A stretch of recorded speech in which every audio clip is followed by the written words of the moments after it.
और वहीं गाजियाबाद में भी सुबह से बारिश हो रही है, जिसकी वजह से दर्जे हरारत में कमी देखी जा रही है। विजिबिलिटी की अगर बात करें तो गाजियाबाद में धुंध की वजह से विजिबिलिटी भी बेहद कम है। गाड़ियों की रफ्तार कम हो गई है, ड्राइवरों को लाइट्स का इस्तेमाल करना पड़ रहा है। सड़कों के किनारे लोग अलाव जलाकर सर्दी से बचने की कोशिश कर रहे हैं। हमारे नुमाइंदे रोहित ने वहां मौजूद लोगों से बात की।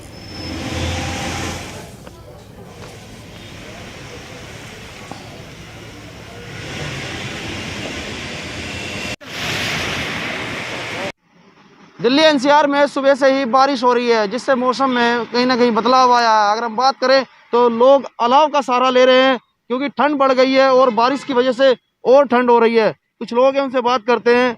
सुबह का समय है, बारिश भी हो रही है और अलाव का सहारा आप ले रहे हैं। जी, ठंड तो हो ही गई है, बारिश की वजह से ठंड बढ़ गई है, आगे से आ रहा है।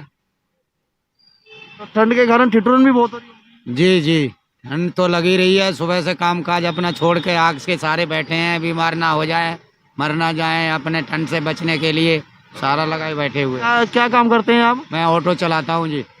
मैं कह रहा यात्री भी यात्री भी नहीं मिल रहे, इसीलिए बैठ गए हैं। यात्री मिलते तो मैं ऑटो ही चलाता मजबूरी में। बारिश हो रही है सुबह से गाजियाबाद। हाँ जी, सुबह से बारिश हो रही है, ठंड लग रही है। ठंड बहुत तेज है, ऐसे में अलाव का सहारा ज्यादा ले रहे हैं। जी जी, बहुत ज्यादा ठंड हो रही है। आप बताइए।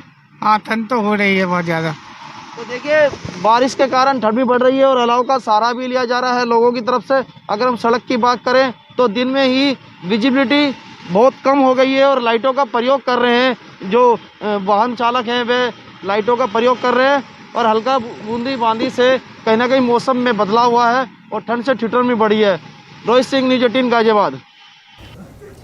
वहीं वादी कश्मीर में बर्फबारी के चलते